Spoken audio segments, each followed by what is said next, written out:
Hello, welcome to the channel creative minds. ಇವತ್ತಿನ ವಿಡಿಯೋದಲ್ಲಿ ನಮ್ಮ 4 ದಿನಗಳ ಮಂಗಳೂರು ಪ್ರಯಾಣ ಹೇಗಿತ್ತು, ನಾವು ಯಾವ್ಯಾವ ದೇವಸ್ಥಾನಗಳನ್ನ ಬೀಚ್ಗಳನ್ನ ಕವರ್ ಮಾಡಿದ್ವಿ ಅನ್ನೋ ಕಂಪ್ಲೀಟ್ ಡೀಟೇಲ್ಸ್ನ ನಾನು ಕೊಡೋ ಪ್ರಯತ್ನ ಮಾಡಿದ್ದೀನಿ. Hope you all like it. ಬೆಂಗಳೂರಿಂದ ಮಂಗಳೂರಿಗೆ 7 ಅವರ್ಸ್ ಜರ್ನಿ. ಸೊ ನಾವು ಬೆಳಗ್ಗೆ ಹೊರಟಾಗ ನೋಡ್ತಾ ಇದ್ದೀರಾ 4:55 ಆಗಿದೆ. ಸೊ ನಾವು ಎಲ್ಲೂ ಬ್ರೇಕ್ ಕೊಡದೆ ನಾವು ನೆಕ್ಸ್ಟ್ ಬ್ರೇಕ್ಫಾಸ್ಟಿಗೆ ನಿಲ್ಲಿಸಿದ್ದೆ ಸಕಲೇಶ್ಪುರದ ಹತ್ರ, ಹಾಸನ ಬಿಟ್ಟು ಸಕಲೇಶ್ಪುರದ ಹತ್ರ ಶಿವಸೂರ್ಯ ಅನ್ನೋ ಒಂದು ರೆಸ್ಟೋರೆಂಟಲ್ಲಿ ನಾವು ಬ್ರೇಕ್ಫಾಸ್ಟ್ ಮಾಡಲಿಕ್ಕೆ ಅಂತ ನಿಲ್ಲಿಸಿದ್ದು. ಸೊ ಅದು ತುಂಬಾ ಚೆನ್ನಾಗಿದೆ. ನೀವೇನಾದರೂ on the way Shiradi ghat ಅಥವಾ ಮಂಗಳೂರು ಕಡೆ ಹೋಗ್ತಾ ಇದ್ದರೆ ಅಥವಾ ಧರ್ಮಸ್ಥಳ ಹೋಗ್ತಾ ಇದ್ದರೆ ಇದೊಂದು ಬೆಸ್ಟ್ ರೆಸ್ಟೋರೆಂಟ್ ಅಂತ ಹೇಳ್ಬೋದು. ನಾವು ಮೊದಲು ಹೋಗಿದ್ದ temple Shri Polali Rajarajeshwari temple. So 10:45ಗೆಲ್ಲ ನಾವಲ್ಲಿದ್ವಿ. ಬ್ರೇಕ್ಫಾಸ್ಟ್ ಆದಮೇಲೆ ನಾವೆಲ್ಲೂ ಬ್ರೇಕ್ ತೊಗೊಳ್ಳಿಲ್ಲ, ಸ್ಟ್ರೈಟ್ ಟೆಂಪಲಿಗೆ ಬಂದ್ವಿ. ತುಂಬ ರಶ್ಶು ಕೂಡ ಇರಲಿಲ್ಲ. ದೇವ್ರ ದರ್ಶನ ಅಂತೂ ತುಂಬಾ ಚೆನ್ನಾಗಾಯಿತು. ದೇವಿ ನೋಡಲಿಕ್ಕೆ ತುಂಬಾ ಡಿಫ್ರೆಂಟ್ ಆಗಿದೆ. ಆ್ಯಂಡ್ ನಿಜವಾಗ್ಲೂ ಹೇಳ್ತೀನಿ, ಸೊ ಮಂಗಳೂರಿನಲ್ಲಿ ಒಂದಕ್ಕಿಂತ ಒಂದು ಟೆಂಪಲ್ಲು ತುಂಬಾ ವಿಶೇಷ ಅನಿಸುತ್ತೆ. ಪೊಳಲಿ ಟೆಂಪಲ್ನ ಮುಗಿಸ್ಕೊಂಡು ನೆಕ್ಸ್ಟ್ ನಾವು ಹೋಗಿದ್ದು ಕಟೀಲ್ ದುರ್ಗಾ ಪರಮೇಶ್ವರಿ ಟೆಂಪಲ್ಗೆ. ಅಲ್ಲಿ ಸುಮಾರು ಒಂದು 12:45 ಆಗಿತ್ತು ನಾವು ರೀಚ್ ಆಗೋ ಅಷ್ಟೊತ್ತಿಗೆ. ಹೋಗಿದ್ದು ಒಂದು 1/4 ಗಂಟೆನಲ್ಲಿ ದರ್ಶನ ಮುಗೀತು. ನೀವು ನೋಡ್ತಾ ಇದ್ದೀರಲ್ಲ, ಈ ನದಿ ಬಂದುಬಿಟ್ಟು ಪವಂಚೆ ನದಿ ಅಂತ ದೇವಸ್ಥಾನದ ಮಧ್ಯಭಾಗದಲ್ಲಿ ಹರಿಯುತ್ತೆ. ದರ್ಶನ ಆದಮೇಲೆ ದೇವಸ್ಥಾನ ಎಲ್ಲ ಒಂದು ಸುತ್ತ ಹಾಕೋ ಅಷ್ಟೊತ್ತಿಗೆ 1:45 ಆಗಿತ್ತು. ಸೊ ನಾವು ಭೋಜನ ಶಾಲೆಯ ಕ್ಯೂನಲ್ಲಿ ನಿಂತ್ಕೊಂಡ್ವಿ. ನಮಗೆ ಒಳ್ಳೆ ಪ್ರಸಾದನೂ ಸಿಕ್ತು. ಅದನ್ನು ಮುಗಿಸ್ಕೊಂಡು ವಾಪಸ್ ಬರ್ತಾ ಒಂದು ಆನೆ ಇತ್ತು ಅಲ್ಲಿ. ಅದು ಗೊತ್ತಲ್ಲ ನಿಮಗೆ, ದುಡ್ಡು ಕೊಟ್ಟರೆ ಮಾತ್ರ ಆಶೀರ್ವಾದ ಮಾಡೋದು. ಸೊ ಆ ಆಶೀರ್ವಾದನ ಪಡ್ಕೊಂಡು ನಾವು ಅಲ್ಲಿಂದ ಒಂದು 2:30ಗೆ ಹೊರಟ್ವಿ. ಸೊ ನಮ್ಮ ಹೋಮ್ ಸ್ಟೇ ಇದ್ದಿದ್ದು ಒಂದು ಅರ್ಧ ಗಂಟೆ ದೂರದಲ್ಲಿ. ಸೊ ನಾವು 3 ಗಂಟೆಗೆ ಹೋಮ್ ಸ್ಟೇ ರೀಚ್ ಆದ್ವಿ. ಸೊ ನೀವು ನೋಡ್ತಾ ಇದ್ದೀರಲ್ಲ, ನಾವು ನಮ್ಮ ಹೋಮ್ ಸ್ಟೇಗೆ ಬಂದ್ವಿ. ಇದರ ಹೆಸರು beach at the white house ಅಂತ. ಸೊ ನೋಡ್ತಿರೋ ಹಾಗೆ ಅದು ವೈಟ್ ಕಲರಲ್ಲಿ ಪೇಂಟ್ ಆಗಿದೆ. ಸೊ ಎಲ್ಲ ಪೂರ್ತಿ ವೈಟ್ ಆ್ಯಂಡ್ ವೈಟಲ್ಲಿತ್ತು. ಆ್ಯಂಡ್ ಲೊಕೇಶನ್ ಮಾತ್ರ ಟೂ ಗುಡ್. ನಂಗೆ ಆ ವಿಡಿಯೋನ ಎಷ್ಟು ಸತಿ ನೋಡಿದ್ರೂ ಮತ್ತೆ ಮತ್ತೆ ನೋಡಬೇಕು ಅನ್ನಿಸ್ತಾ ಇರುತ್ತೆ, ಅಷ್ಟು ಚೆನ್ನಾಗಿತ್ತು ಹೋಮ್ ಸ್ಟೇ ಅದು. ಸೊ ಅಲ್ಲಿ ನಾವು ಮಾತ್ರ ಇದ್ದಿದ್ದು, ನಾವು 3 ಜನ. ಮೇಲ್ಗಡೆ ಫಸ್ಟ್ ಫ್ಲೋರ್ನಲ್ಲಿ 2 ರೂಮ್ ಇತ್ತು, ಅದು ನಮಗೆ ಪೂರ್ತಿ ಕೊಟ್ಬಿಟ್ಟಿದ್ರು ಅವರು. ಅದರಲ್ಲಿ ಬಾಲ್ಕನಿ ಇತ್ತು. ಆ ಬಾಲ್ಕನಿಯಿಂದ ಬೀಚ್ ನೋಡ್ತಾ ಇದ್ರಂತೂ ನೋಡ್ತಾನೇ ಇರಬೇಕು ಅನಿಸುತ್ತೆ. ಸೊ ಇವಾಗ ನೋಡ್ತಾ ಇದ್ದೀರಾ ಮನೆ ಎಷ್ಟು ಚೆನ್ನಾಗಿದೆ ಅಂತ. ನಿಜವಾಗ್ಲೂ ಅದು ನಮಗೆ ಒಂದು ಇನ್ಸಿಡೆಂಟ್ಲಿ ಅದು ಬುಕ್ ಆಯಿತು. ನಾವು ಬುಕ್ ಮಾಡೋಕ್ಕೆ ಹೊರಟಿದ್ದು ಬೇರೆ ಹೋಮ್ ಸ್ಟೇ, ಬಟ್ ಅದು ಆ ಡೇಟ್ಸಲ್ಲಿ ಅವೈಲೇಬಲ್ ಇರಲಿಲ್ಲ ಅಂತ ಹೇಳಿ ನಾವು ಇದಕ್ಕೆ ಬಂದ್ವಿ.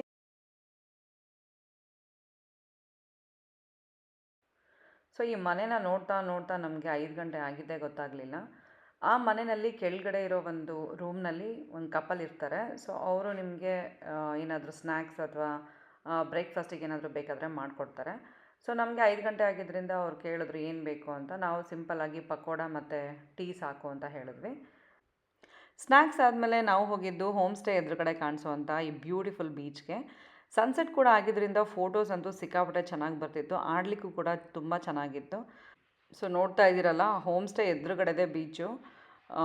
ಸಿಕ್ಕಾಪಟ್ಟೆ ಅದು ನೋಡ್ತಾ ಇದ್ರೇ ಒಂಥರ ಖುಷಿ ಆಗುತ್ತೆ. ಎದುರುಗಡೆನೇ ಬೀಚು, ಯಾವಾಗ ಬೇಕಾದರೂ ಹೋಗ್ಬೋದು ಅನ್ನೋ ಫೀಲಿಂಗು. ನಾವು ಸುಮಾರು ಒಂದು 6:45 ತನಕ ಅಲ್ಲೇ ಟೈಮ್ ಸ್ಪೆಂಡ್ ಮಾಡಿದ್ವಿ. ಡಿನ್ನರ್ಗೆ ನಾವು ಹೋಗಿದ್ದು ಮಚ್ಲಿಗೆ. ಗೊತ್ತು ನಿಮಗೆಲ್ಲ, ಮಂಗಳೂರು ಅಂದಮೇಲೆ ಮೀನು ಟ್ರೈ ಮಾಡಿದೆ ವಾಪಸ್ ಬರೋಕ್ಕಾಗತ್ತಾ. ಸೊ ಅಲ್ಲಿ ನಾವು ಒಂದು 2-3 ಥರ ಮೀನನ್ನ ಟ್ರೈ ಮಾಡಿದ್ವಿ. ತುಂಬಾ ಟೇಸ್ಟಿಯಾಗಿತ್ತು. ಸೊ ನೀವು ಕೂಡ ಮಿಸ್ ಮಾಡಬೇಡಿ.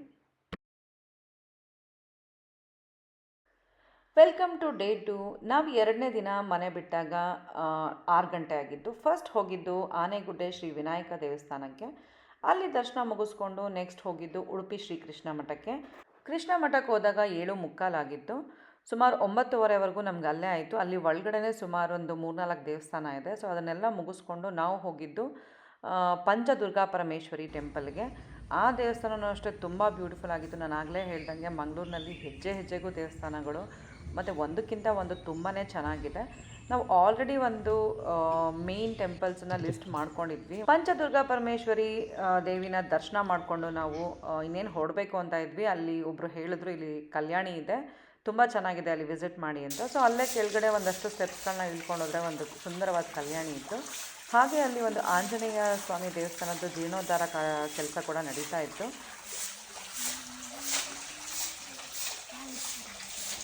ಸೊ ಇದಿಷ್ಟು ಟೆಂಪಲ್ಸ್ಗಳನ್ನ ನಾವು ಮುಗಿಸಿ ಹೊರಟಾಗ 10 ಗಂಟೆ ಆಗಿತ್ತು. ಆನ್ ದ ವೇ ನಮಗೆ ಪಾಕಶಾಲಾ ಸಿಕ್ತು. ಅಲ್ಲಿ ಬ್ರೇಕ್ಫಾಸ್ಟ್ ಮುಗಿಸಿ ನಾವು ಹೋಮ್ ಸ್ಟೇಗೆ ಹೋಗಿ ಅಲ್ಲೊಂದು 2-3 ಅವರ್ಸ್ ರೆಸ್ಟ್ ಮಾಡಿ ನಾವು ನೆಕ್ಸ್ಟ್ ಹೋಗಿದ್ದು ಸ್ಕೈ ವಾಕ್ಗೆ. ಸ್ಕೈ ವಾಕಿಗೆ ರೀಚ್ ಆದಾಗ 2:30 ಆಗಿತ್ತು. ನಾವು 3:00 ಬೋಟ್ ರೈಡ್ಗೆ ಟಿಕೆಟ್ಸ್ಗಳನ್ನ ತೊಗೊಂಡಿದ್ವಿ. ಸೊ ನಮಗೆ ಹಾಫ್ ಆನ್ ಅವರ್ ಟೈಮ್ ಇತ್ತು. ಹಾಗೆ ಅಲ್ಲಿ ಸ್ಕೈ ವಾಕ್ ಎಲ್ಲ ಓಡಾಡಿಕೊಂಡು ಒಂದಷ್ಟು ಫೋಟೋಸ್ ತೊಗೊಂಡ್ವಿ. ಸೊ 3:00ಗೆ ಬೋಟ್ ಹೊರಡುತ್ತೆ. ಸುಮಾರು ಅರ್ಧ ಗಂಟೆ ಜರ್ನಿ ಅಲ್ಲಿಂದ. ಒಳ್ಳೊಳ್ಳೆ ಸಾಂಗ್ಸ್ಗಳನ್ನ ಪ್ಲೇ ಮಾಡ್ತಾರೆ, ಎಂಜಾಯ್ ಮಾಡಿಕೊಂಡು 3:30ಗೆ ನಾವು ಸೇಂಟ್ ಮೇರೀಸ್ ಐಲ್ಯಾಂಡ್ ರೀಚ್ ಆದ್ವಿ. ಸೊ ನೀವು ನೋಡ್ತಾ ಇದ್ದೀರಾ ಎಷ್ಟು ಬ್ಯೂಟಿಫುಲ್ಲಾಗಿ ಕಾಣಿಸ್ತಾ ಇದೆ ಅಂತಂದ್ಬಿಟ್ಟು. ಸುಮಾರು 3:30 ಆಗಿದ್ದರಿಂದ ನಿಮ್ಗೆ ಅಷ್ಟು ಬಿಸಿಲು ಇಲ್ಲ, ಒಂಥರ ಕೂಲ್ ಇತ್ತು ವೆದರು, ಎಂಜಾಯ್ ಮಾಡಲಿಕ್ಕೂ ತುಂಬ ಚೆನ್ನಾಗಿತ್ತು. ಸೊ ಅಲ್ಲಿ ಸುಮಾರು 1 ಅವರ್ ಟೈಮ್ ಕೊಡ್ತಾರೆ ನಿಮಗೆ, ಅಂದರೆ 3:30ಇಂದ 4:30. ಸೊ 4:30ಗೆ ವಾಪಸ್ ನೀವು ಮತ್ತೆ ಬೋಟ್ ರೈಡು ನೀವೇನು ಟಿಕೆಟ್ಸ್ ಪರ್ಚೇಸ್ ಮಾಡಿರ್ತೀರ ಅದೇ ಟಿಕೆಟಲ್ಲಿ ವಾಪಸ್ಸು ನಿಮಗೆ ಸ್ಕೈ ವಾಕಿಗೆ ತೊಗೊಂಬಂದು ಬಿಡ್ತಾರೆ. ಈ ಒಂದು ಸುಂದರವಾದ ಜಾಗಕ್ಕೆ 1 ಅವರ್ ತುಂಬ ಕಮ್ಮಿ ಅನಿಸುತ್ತೆ. ಫೋಟೋಸ್ಗಂತೂ ಎಲ್ಲ ಕಡೆ ಕ್ಯೂ ಇರುತ್ತೆ. ಅದನ್ನು ಬೇಗ ಮುಗಿಸ್ಕೊಂಡು ನೀವು ನೀರ ಹತ್ರ ಹೋದರೆ ಜಾಸ್ತಿ ಟೈಮ್ ಸ್ಪೆಂಡ್ ಮಾಡ್ಬೋದು. ನಾವು ಇದನ್ನೆಲ್ಲ ಮುಗಿಸ್ಕೊಂಡು ಎಕ್ಸಾಕ್ಟ್ಲಿ 4:30ಗೆ ನಾವು ವಾಪಸ್ ಬೋಟ್ ನಿಲ್ಲೋ ಜಾಗಕ್ಕೆ ಬಂದ್ವಿ. ಸ್ನ್ಯಾಕ್ಸ್ ಕೂಡ ಅವೈಲೇಬಲ್ ಇರುತ್ತೆ ಇಲ್ಲಿ. 4:30ಗೆ ನಮಗೆ ಅಲ್ಲಿಂದ exactly half an hour journey ಇರುತ್ತೆ ಮತ್ತು ಸ್ಕೈ ವಾಕ್ ಹತ್ರಕ್ಕೆ. ನಾನು ಈ ವಿಡಿಯೋ ತೆಗೆದಿರೋದು ನೋಡಿ 5:05ಗೆ ಮತ್ತು ಸನ್ಸೆಟ್ಟು. ಹಾಗೆ ಅಲ್ಲಿ ಜನ ಕೆಲಸ ಮುಗಿಸ್ಕೊಂಡು ಬೇರೆ ಬೇರೆ ಬೋಟ್ಗಳಲ್ಲಿ ಸ್ಕೈ ವಾಕ್ ಹತ್ರ ಬರ್ತಾ ಇದ್ದಾರೆ. ಸೊ ಆ ವ್ಯೂ ಅಂತೂ ನೋಡಲಿಕ್ಕೆ ತುಂಬಾ ಚೆನ್ನಾಗಿದೆ. ಹಾಗೆ ಮತ್ತೆ ಸಾಂಗ್ಸ್ಗಳನ್ನ ಪ್ಲೇ ಮಾಡ್ತಾರೆ. ಹೋಗ್ತಾ ಇರೋಷ್ಟು ಜೋಶು ಜನಕ್ಕೆ ಬರ್ತಾ ಇರಲಿಲ್ಲ. ಬರ್ತಾ ಏನೂ ಡ್ಯಾನ್ಸ್ ಮಾಡಲಿಲ್ಲ, ಸುಮ್ಮನೆ ಹಾಗೆ ಎಲ್ಲ ರಿಲ್ಯಾಕ್ಸ್ಡಾಗಿ ಬಂದರು.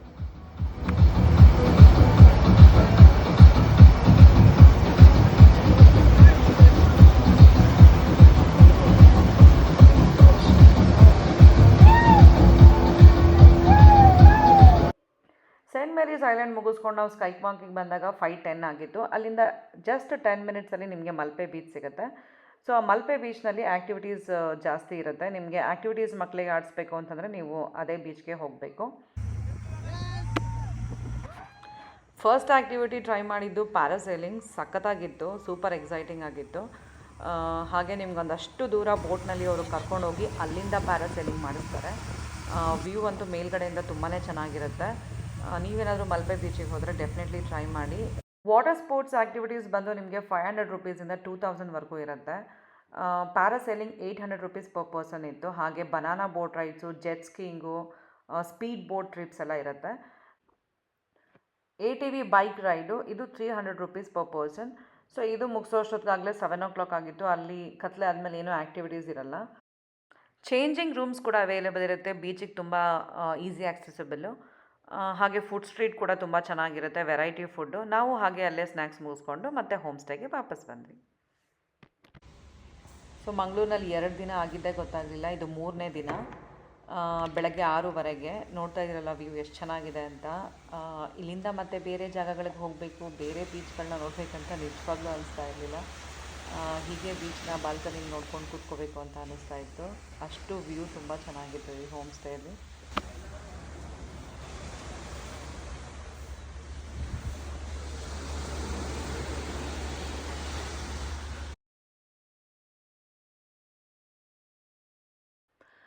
ಹೋಮ್ ಸ್ಟೇನಲ್ಲೇ ಟೀ ಮುಗಿಸ್ಕೊಂಡು ಸುಮಾರು ಒಂದು 7 ಗಂಟೆಗೆ ನಾವು ಹೋಮ್ ಸ್ಟೇಗೆ ಹತ್ತಿರ ಇದ್ದಂತಹ ಡೆಲ್ಟಾ ಬೀಚ್ಗೆ ಹೋಗೋಣ ಅಂತ ಹೊರಟ್ವಿ.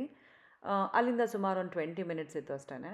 ಸೊ ಡೆಲ್ಟಾ ಬೀಚು ಬ್ರಹ್ಮಾವರ ತಾಲೂಕಿಗೆ ತುಂಬ ಹತ್ತಿರ. ಅದಕ್ಕೆ ಅದನ್ನು ಬ್ರಹ್ಮಾವರ ಬೀಚ್ ಅಂತಲೂ ಅಂತಾರೆ, ಕೋಡಿಬೆಂಗ್ರೆ ಡೆಲ್ಟಾ ಬೀಚ್ ಅಂತ.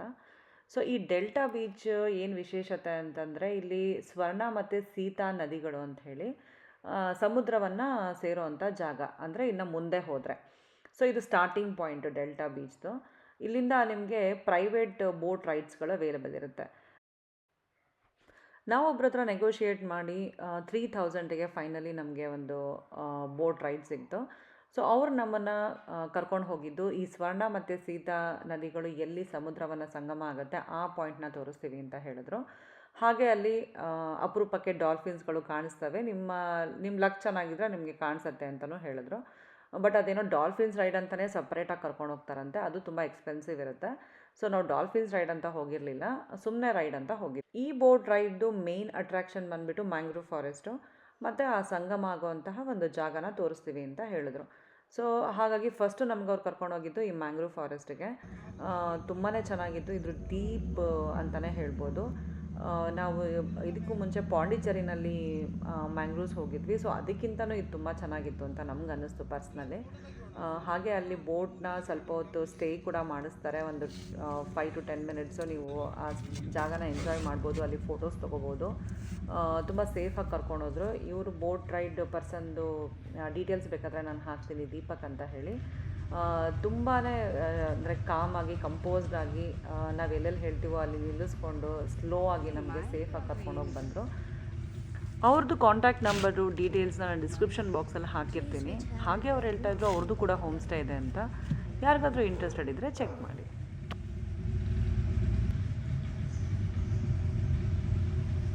ಅಲ್ಲಿ ತುಂಬ ಟೆನ್ಸ್ ಆಗಿದೆಲ್ಲ. ಹಾಂ ಅಲ್ಲಿ ಸೂಪರ್ ಚೆನ್ನಾಗಿದೆ. ಹಾಂ ಹಾಂ ಸರಿ ಸರಿ. ಇನ್ನೊಂದು ಸ್ಟೆಪ್ಪಾ? ಓಕೆ ಹಾಂ ಹಾಂ ಹಾಂ ಓಕೆ ಓಕೆ ಓಕೆ. ಕುತ್ಕೊಂಡ್ಬಿಡಿಲ್ಲ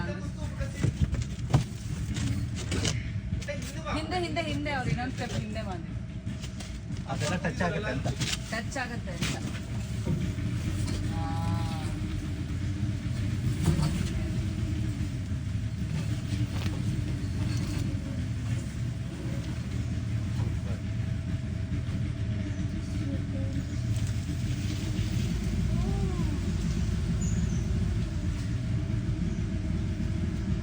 ಟೆನ್ಸ್ ಆಗಿದೆ ಇದು. ಮಾಡಿ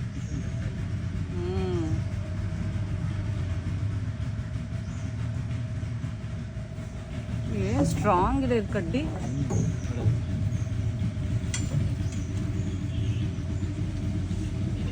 ಒಂಥರ ಮೆತ್ತಗಿದೆ ರೂಟ್ಸ್.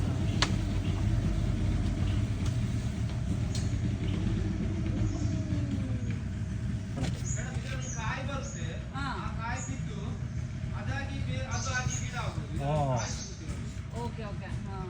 ಮತ್ತೆ ಇದು ರೂಟ್ಸ್ ಗಟ್ಟಿ ಇಲ್ಲ, ಮೆತ್ತ ಮೆತ್ತ ಅನ್ಸುತ್ತಲ್ಲ, ಮುಟ್ಟಿಲ್ಲ.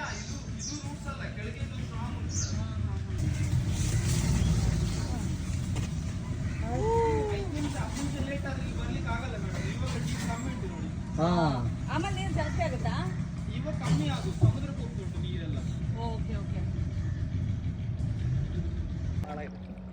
ಅವರು ಎಲ್ಲೋ ಒಂದು ಕಡೆ ಮಧ್ಯದಲ್ಲಿ ಕರ್ಕೊಂಡು ಹೋಗಿ, ಇಲ್ಲಿ ತುಂಬ ಏನು ಆಳ ಇಲ್ಲ, ಸ್ವಿಮ್ ಮಾಡ್ಬೋದು, ತುಂಬ ಕ್ಲಿಯರ್ ವಾಟರ್ ಇದೆ ಅಂತ ಹೇಳಿದ್ರು. ನಮಗೆ ಭಯ ಆಯಿತು, ಇಳಿಲೇ ಇಲ್ಲ ನಾವು 5 ಮಿನಿಟ್ಸು. ಬಟ್ ಅವ್ರು ತುಂಬ ಹೇಳ್ತಾನೆ ಇದ್ರು, ಇಲ್ಲ ಇದು ಸೇಫ್ ಇದೆ, ನೀವು ಇಳಿದು ಮಾಡ್ಬೋದು ಸ್ವಿಮ್, ನೋಡಿ ಎಷ್ಟು ಆಳ ಇದೆ, ನೀವು ಮುಳುಗಲ್ಲ ಅಂತೆಲ್ಲ ಹೇಳಿ ಕಡ್ಡಿ ಎಲ್ಲ ಹಾಕಿ ತೋರಿಸ್ತಾ ಇದ್ರು, ನೋಡಿ ನೀರು ಇಲ್ಲಿವರೆಗಿದೆ ಅಂತ ಹೇಳಿ. ಆಮೇಲೆ ಲೈಫ್ ಜಾಕೆಟ್ಸ್ ಕೊಟ್ಟರು. ನಾವಿನ್ನೂ ಆ ಓಷನ್ ಹತ್ರ ಹೋಗಲೇ ಇಲ್ಲ, ಬಟ್ ನೋಡಿ ಇದೇ ಓಷನ್ ಥರ ಕಾಣಿಸ್ತಾ ಇದೆ. ಬಟ್ ನೋಡ್ಲಿಕ್ಕಂತೂ ತುಂಬ ಭಯ ಆಗ್ತಾಯಿತ್ತು. ಅವ್ರು ಸ್ವಿಮ್ ಮಾಡುವಾಗ ಮೇಲ್ಗಡೆ ಬರೋ ತನಕನೂ ಭಯ ಆಗ್ತಾನೇ ಇತ್ತು. ನೋಡಿ ಇವರೇ ದೀಪಕ್ ಅಂತ ಹೇಳಿ ನಮ್ಮನ್ನು ಕರ್ಕೊಂಡು ಹೋಗಿದ್ದವರು. ಒಂದು ಹಾಯ್ ಹೇಳ್ತಾ ಇದ್ದಾರೆ ಎಲ್ರಿಗೂ. ಹಾಗೆ ಅವರು ತುಂಬ ಇನ್ಸ್ಟ್ರಕ್ಷನ್ಸ್ ಕೊಡ್ತಾಯಿದ್ರು, ಮತ್ತು ತುಂಬ ಅವ್ರು ಹೇಳ್ದಂಗೆ ಅಲ್ಲಿ ನೀರಿರ್ತಿತ್ತು. ಸೊ ಆ ಥರ ಯಾವುದೋ ಅವ್ರು ಎಕ್ಸಾಜರೇಟ್ ಮಾಡಿ ಏನು ಹೇಳ್ತಾ ಇರಲಿಲ್ಲ. ಸೊ ಈ ಥರ ರೈಡ್ಸ್ಗಳಲ್ಲಿ ನಾವು ಪ್ರಿಕಾಷನ್ಸ್ ತೊಗೊಳೋದ್ರ ಜೊತೆಗೆ ಅವ್ರು ಏನು ಇನ್ಸ್ಟ್ರಕ್ಷನ್ಸ್ ಕೊಡ್ತಾರೆ ಅದನ್ನು ಫಾಲೋ ಮಾಡೋದು ಕೂಡ ತುಂಬ ಇಂಪಾರ್ಟೆಂಟ್ ಆಗುತ್ತೆ. ಸೊ ಈಗ ರೀಸೆಂಟಾಗಿ ನಡೆದಂತಹ ಡೆಲ್ಟಾ ಬೀಚ್ ಕತೆ ನೋಡ್ತಾ ಇದ್ದರೆ, ನಾವು ಹೋಗಿ ಬಂದಮೇಲೆ ಆಗಿರೋದು ತುಂಬ ಭಯ ಅನಿಸ್ತಾ ಇತ್ತು ನಮಗೆ. ಬಟ್ ನಾವು ಹೋದಾಗ ಒಂದು ಪಾಯಿಂಟಲ್ಲೂ ಕೂಡ ನಮ್ಗೆ ಆ ಥರ ಹೆದರಿಕೆ ಅನ್ನಿಸ್ಲಿಲ್ಲ. ನಾವು ಅವ್ರು ಹೇಳ್ದಂಗೆ ಫಾಲೋ ಮಾಡ್ತಾಯಿದ್ವಿ. ಅಲ್ಲಿ ಏನೋ ಒಂದು ಬೋಟ್ ಹೌಸ್ ಥರ ಕಾಣಿಸ್ತಾ ಇತ್ತು. ನಾವು ಅವ್ರನ್ನ ಕೇಳಿದ್ವಿ ದೀಪಕ್ನ ಏನದು ಅಂತ ಹೇಳಿ. ಅವ್ರ ಹತ್ರ ಹೋಗಿ ತೋರಿಸ್ತೀವಿ ಅಂತ ಕರ್ಕೊಂಡು ಹೋಗ್ತಾ ಇದ್ದಾರೆ ನೋಡಿ. ಅದು ಫ್ಲೋಟಿಂಗ್ ಕಸಿನೋ. ನೆಕ್ಸ್ಟ್ ಮಂತ್ಗೆ ಗೋವಾಗೆ ಹೋಗುತ್ತೆ. ಇಲ್ಲಿ ನಿಮಗೆ ನೋಡ್ಲಿಕ್ಕೆ ಸಿಕ್ಕಿದೆ ನೋಡಿ, ನೋಡ್ಕೊಂಬಿಡಿ ಅಂತ ಅವರು ತುಂಬ ತಮಾಷೆಗೆ ಹೇಳ್ತಾ ಇದ್ರು. ಸೊ ಗೋವಾಗೆ ಹೋಗ್ಲಿಕ್ಕೆ ಅದು ರೆಡಿ ಆಗ್ತಾ ಇದೆ. ಇಲ್ಲಿ ಲೋಕಲೈಟ್ಸ್ ಅದನ್ನು ರೆಡಿ ಮಾಡ್ತಾ ಇದ್ರಂತೆ. ಒಳಗಡೆ ಅವರು ಹೋಗಿ ನೋಡಿದಾರಂತೆ, ತುಂಬ ಮ್ಯಾಸಿವ್ ಆಗಿದೆ ಅಂತ ಹೇಳಿದ್ರು. ಸಿಕ್ಕಾಬಟ್ಟೆ ಏನೋ ಎಷ್ಟೋ 100+ ರೂಮ್ಸ್ ಏನೋ ಅಂತ ಹೇಳ್ತಾ ಇದ್ರು. ಒಳಗಡೆ ಹೇಗಿದೆ ಗೊತ್ತಿಲ್ಲ, ಬಟ್ ಹೊರಗಡೆ ನೋಡೋಕ್ಕಂತೂ ತುಂಬಾ ಚೆನ್ನಾಗಿ ಕಾಣಿಸ್ತಾ ಇತ್ತು. ಸೊ ಹಾಗಾಗಿ ಅದನ್ನು ಕೂಡ ಹತ್ತಿರ ಹೋಗಿ ನೋಡಿಕೊಂಡು ಬಂದ್ವಿ. ಹಾಂ ಹಾಂ ಹಾಂ. ಹಾಂ ಸೀತಾ ಮತ್ತು ಸುವರ್ಣ. ಅದ್ಯಾವುದೋ ಇಲ್ಲಿ ಅರೇಬಿಯನ್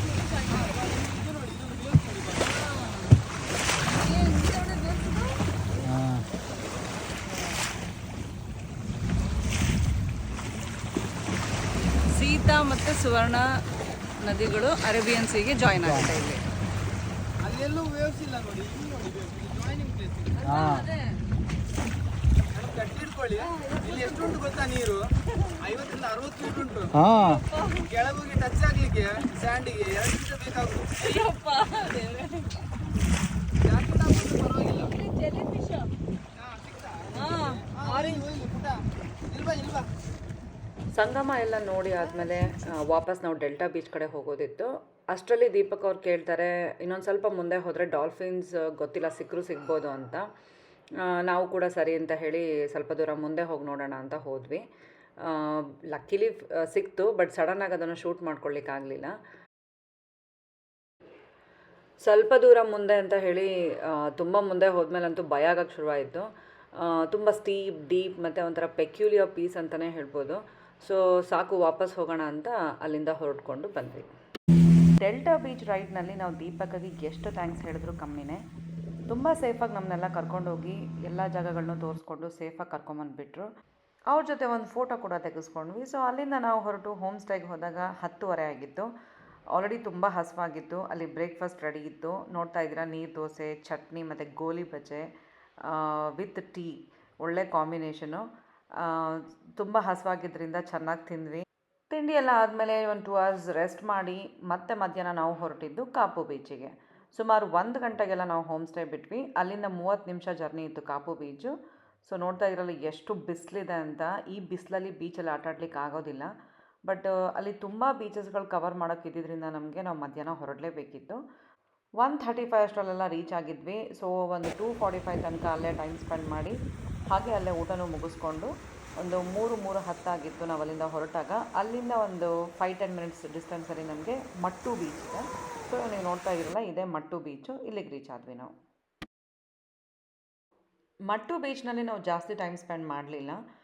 ನಾವು ಆಲ್ರೆಡಿ ಒಂದು 2-3 ಬೀಚಲ್ಲೆಲ್ಲ ಆಟ ಆಡಿಕೊಂಡು ಆ್ಯಕ್ಟಿವಿಟೀಸ್ ಎಲ್ಲ ಮುಗಿಸಿ ಬಂದಿದ್ದರಿಂದ ನಮಗೆಲ್ಲ ಬೀಚು ಒಂದೇ ಥರ ಅನ್ಸ್ಲಿಕ್ಕೆ ಶುರುವಾಯಿತು. ಸೊ ಆಮೇಲೆ ನಾವು ಬೀಚ್ಗೆ ಹೋಗಿ ಇಳಿಯೋದು, ಆಟ ಆಡೋದೂ ಕಮ್ಮಿ ಆಯಿತು. ಆ ಎಕ್ಸೈಟ್ಮೆಂಟ್ ಏನಿರುತ್ತೆ ನಿಮಗೆ ಹೋದಾಗ ಅಷ್ಟೊಂದು ಇರಲಿಲ್ಲ. ಒಂದು 2 ಡೇಸಿಗೆ ಆಲ್ಮೋಸ್ಟ್ ಕಮ್ಮಿ ಆಗಿತ್ತು. ಸುಮ್ಮನೆ ಹಾಗೆ ಸೈಟ್ ಸೀಯಿಂಗ್ ಎಲ್ಲ ಎಂಜಾಯ್ ಮಾಡ್ಕೊಂಡು ನೋಡ್ತಾ ಇದ್ದೀರಲ್ಲ, ಒಂದು ಕಡೆ ಬೀಚ್ ಕಾಣಿಸ್ತಾ ಇದೆ, ಇನ್ನೊಂದು ಕಡೆ ಮನೆಗಳು, ಮರಗಳೆಲ್ಲ ಕಾಣಿಸ್ತಾ ಇದೆ. ಸೊ ಮಟ್ಟು ಬೀಚಿಂದ ನಾವು ನೆಕ್ಸ್ಟ್ ರೀಚ್ ಆಗಿದ್ದು ಮತ್ತೆ ಸೇಂಟ್ ಮೇರೀಸ್ ಐಲ್ಯಾಂಡು ಮಲ್ಪೆ ಬೀಚಿಗೆ. ಸೊ ಆ ಮಲ್ಪೆ ಬೀಚೇ ನಿಮಗೆ ಮೇನ್ ಅಟ್ರ್ಯಾಕ್ಷನ್ನು. ಅಲ್ಲೇ ಜಾಸ್ತಿ ಆ್ಯಕ್ಟಿವಿಟೀಸ್ ಎಲ್ಲ ಆಗೋದು. ಕಿಡ್ಸ್ ಫೇವ್ರೆಟ್ ಅಂತಲೇ ಹೇಳ್ಬೋದು. ಕಿಡ್ಸ್ ಎಲ್ಲ ಎಲ್ಲ ಏಜ್ನವರು ಕೂಡ ಅಲ್ಲಿ ರೈಡ್ಸ್ ಏನಿದೆ, ಆ್ಯಕ್ಟಿವಿಟೀಸ್ ಏನಿದೆ ತುಂಬ ಎಂಜಾಯ್ ಮಾಡ್ತಾರೆ. ಆನ್ ದ ವೇ ನಮಗೆ ಇದು ಮಲ್ಪೆ ಬೀಚ್ ಹತ್ರ ಇದು ಹಾರ್ಬರ್ ಸಿಗುತ್ತೆ. ಎಷ್ಟು ಬೋಟ್ಗಳು ನಿಂತಿದೆ ಅಂತ ನಮಗೆ ನೋಡಲಿಕ್ಕೆ ಆಶ್ಚರ್ಯ ಅನಿಸುತ್ತೆ. ಅದು ಜಾಗನೇ ಇಲ್ಲ, ಪಕ್ಕ ನಿಂತ್ಕೊಂಡಿದೆ. ಬಟ್ ಅವ್ರಿಗೆ ಅದು ದಿನನಿತ್ಯದ ಕೆಲಸ. ಅಲ್ಲಿ ಬರ್ತಿದ್ದಂಗೆ ನಿಮಗೆ ಫಿಶ್ಶು ಸ್ಮೆಲ್ಲು ಮೂಗೆ ಕಪ್ ಅಂತ ಬೆಳೆಯುತ್ತೆ. ಆ ಫುಲ್ಲು ರೋಡ್ ಏನಿದೆ ಅದು. ನಾವು ನಾನ್ ವೆಜಿಟೇರಿಯನ್ ಆಗಿರೋದ್ರಿಂದ ನಮ್ಗೆ ಪರವಾಗಿಲ್ಲ. ಬಟ್ ತುಂಬಾ ಸ್ಟ್ರಾಂಗ್ ಸ್ಮೆಲ್ ಇತ್ತು ಫಿಶ್ದು. ಆ ಸುತ್ತಮುತ್ತ ಎಲ್ಲ ಹಾಗೆ ನಿಮ್ಗೆ ಅನಿಸ್ತಾ ಇರುತ್ತೆ ಅಲ್ಲಿ. So back to Malpe beach. ಈ saint Mary's island sea walk way ಏನಿದೆ, ಅಲ್ಲಿಂದ ಒಂದು 4 ಮಿನಿಟ್ಸಲ್ಲಿ ಮಲ್ಪೆ ಬೀಚ್ ಸಿಗುತ್ತೆ. ನಾವು ಹಿಂದಿನ ದಿನ ಸಾಕಷ್ಟು ಆ್ಯಕ್ಟಿವಿಟೀಸ್ಗಳು ಮಾಡೋಕ್ಕಾಗಿರಲಿಲ್ಲ ಅಂತ ಮತ್ತೆ ವಿಸಿಟ್ ಮಾಡಿ ಆ್ಯಕ್ಟಿವಿಟೀಸ್ ಎಲ್ಲ ಮುಗಿಸ್ಕೊಂಡ್ವಿ. ನೋಡ್ತಾ ಇದ್ದೀರಾ ಮತ್ತೆ ಸನ್ಸೆಟ್ಟು, ಬ್ಯೂಟಿಫುಲ್ ವ್ಯೂ. ಅಲ್ಲಿಂದ ಮತ್ತೆ back to home stay. So ಆ ಹೋಮ್ ಸ್ಟೇಗೆ ಹೋದಾಗೆಲ್ಲ ವಿಡಿಯೋ ಮಾಡೋದು ಎಷ್ಟು ನೋಡಿದ್ರೂ ಅದು ಕಮ್ಮಿ ಅನಿಸ್ತಾ ಇತ್ತು. ಆವತ್ತು ನೈಟ್ ಡಿನ್ನರ್ಗೆ ನಾವು ಹೋಗಿದ್ದು ಹೋಟೆಲ್ ತಿಮ್ಮಪ್ಪ. ಬಾಳೆ ಎಲೆ ಮೇಲೆ ಸರ್ವ್ ಮಾಡ್ತಾರೆ. ಮೀನಿನ ಊಟ ಅಂದರೆ ಒಣ ಕರ್ಮೀನ್ ಸಾರು ವಿತ್ ರೈಸು. ಅದ್ರ ಜೊತೆಗೆ ಸೈಡ್ ಡಿಶಸ್ ತೊಗೋಬೋದು. ನಾವು ಫಿಶ್ ಮತ್ತು ಪ್ರಾನ್ಸ್ ತೊಗೊಂಡಿದ್ವಿ. ಕ್ವಿಕ್ ಸರ್ವಿಸು ಮತ್ತು ಎಲ್ಲ ಈಚ್ ಐಟಮ್ ಕೂಡ ಸೂಪರ್ ಡಿಲಿಷಿಯಸ್ ಆಗಿತ್ತು. So hotel Thimmappa is 10 on 10. ಯಾರೆಲ್ಲ ಮಂಗ್ಳೂರಿಗೆ ಹೋಗ್ಬೇಕು ಅಂದ್ಕೊಂಡಿದ್ದೀರಾ, definitely try this. The next day home ಸ್ಟೇನ ಚೆಕ್ಔಟ್ ಮಾಡಬೇಕಿತ್ತು. ಕೊನೆಯದಾಗಿ ಒಂದು ಸತಿ ಬೀಚ್ನೆಲ್ಲ ನೋಡಿಕೊಂಡು ಫೋಟೋಸ್ ತೊಗೊಂಡು ಸುಮಾರು 7 ಗಂಟೆಗೆ ಅಲ್ಲಿಂದ ಹೊರಟ್ವಿ. ನಾವು ಇದ್ದಿದ್ದು ಹೋಮ್ ಸ್ಟೇಯಿಂದ ಮಂಗಳೂರಿಗೆ 1 hour ಜರ್ನಿ ಇತ್ತು. ಸುಮಾರು 8-8:15 ಅಷ್ಟೊತ್ತಿಗೆ ನಾವು ಮಂಗಳಾದೇವಿ ಟೆಂಪಲ್ಗೆ ರೀಚ್ ಆದ್ವಿ.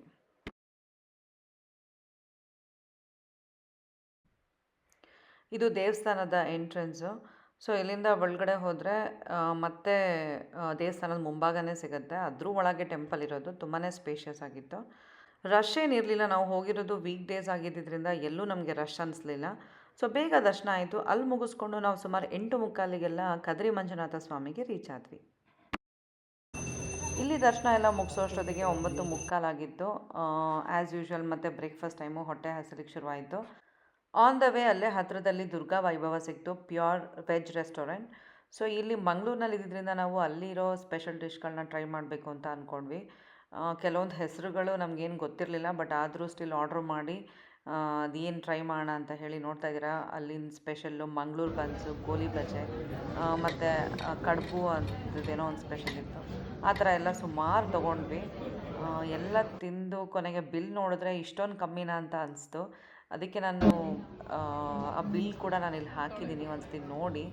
ಯಾರಾದರೂ ಆ ಕಡೆ ಹೋಗೋರಿದ್ದರೆ ಈ ದುರ್ಗಾ ವೈಭವಕ್ಕೆ ಮಾತ್ರ ಡೆಫಿನೆಟ್ಲಿ ವಿಸಿಟ್ ಮಾಡಿ. ಇಷ್ಟೆಲ್ಲ ತಿಂದು ಕೊನೆಗೆ ಬಿಲ್ ನೋಡಿದ್ರೆ ಬರೀ 315 ರೂಪಾಯಿ ಅಷ್ಟೇ. ಬೆಂಗಳೂರಲ್ಲಾಗಿದ್ದರೆ ಇಬ್ಬರಿಗೆ ತಿಂಡಿ ಕೂಡ ಬರ್ತಾ ಇರಲಿಲ್ಲ. ನಿಜವಾಗ್ಲೂ ಖುಷಿ ಆಯಿತು. ಅಲ್ಲಿಂದ ನಾವು ಸೀದಾ ಹೋಗಿದ್ದು ಶ್ರೀ ಗೋಕರ್ಣನಾಥ ಕ್ಷೇತ್ರಕ್ಕೆ. ದೇವಸ್ಥಾನ ಅಂತೂ ಹೇಳೋದೇ ಬೇಡ, ತುಂಬಾ ಚೆನ್ನಾಗಿತ್ತು. ಒಳಗಡೆ ಒಂದು ಕಲ್ಯಾಣಿ ಕೂಡ ಇತ್ತು. ಹಾಗೆ ತುಂಬಾ ಸ್ಪೇಷಿಯಸ್ ಆಗಿದೆ. ಸೊ ಮಂಗಳೂರಿನಲ್ಲಿ ನಾನು ಆಗಲೇ ಹೇಳ್ದಂಗೆ ತುಂಬಾ ದೇವಸ್ಥಾನಗಳು ಹಾಗೆ ತುಂಬ ಬೀಚಸ್ ಇದೆ. ನಾವು ಯಾವುದನ್ನು ಮೇಯ್ನ್ ಕವರ್ ಮಾಡಬೇಕು ಅಂದ್ಕೋತೀವೋ ಅದನ್ನು ಮಾತ್ರ ಲಿಸ್ಟ್ ಔಟ್ ಮಾಡಿಕೊಂಡು ಆ ದಿನನ ಕರೆಕ್ಟಾಗಿ ಪ್ಲ್ಯಾನ್ ಮಾಡಿದ್ರೆ ಎಲ್ಲೂ ಟೈಮ್ ವೇಸ್ಟ್ ಆಗದೆ ಇರೋ ಥರ ನೀವು ಅಂದ್ಕೊಂಡಿರೋ ಜಾಗಗಳನ್ನ ನೋಡ್ಕೊಂಡು ಬರ್ಬೋದು. ಈ ದೊಡ್ಡ ದೇವಸ್ಥಾನದ ಒಳಗಡೆ 3-4 ಮತ್ತೆ ದೇವಸ್ಥಾನಗಳಿತ್ತು. ಅದನ್ನೆಲ್ಲ ಮುಗಿಸ್ಕೊಂಡ್ರೆ ನಿಮ್ಗೆ ಅಲ್ಲೊಂದು ಕಲ್ಯಾಣಿನೂ ಇದೆ, ಹಾಗೆ ಒಂದು ಪುಟ್ಟದಾಗ ಒಂದು ಪಾರ್ಕ್ ಇದೆ. ಇದನ್ನೆಲ್ಲ ನೀವು ಒಂದು ರೌಂಡ್ ಹಾಕೋಷ್ಟರಲ್ಲಿ 1 hour ಆಗಿಬಿಡುತ್ತೆ.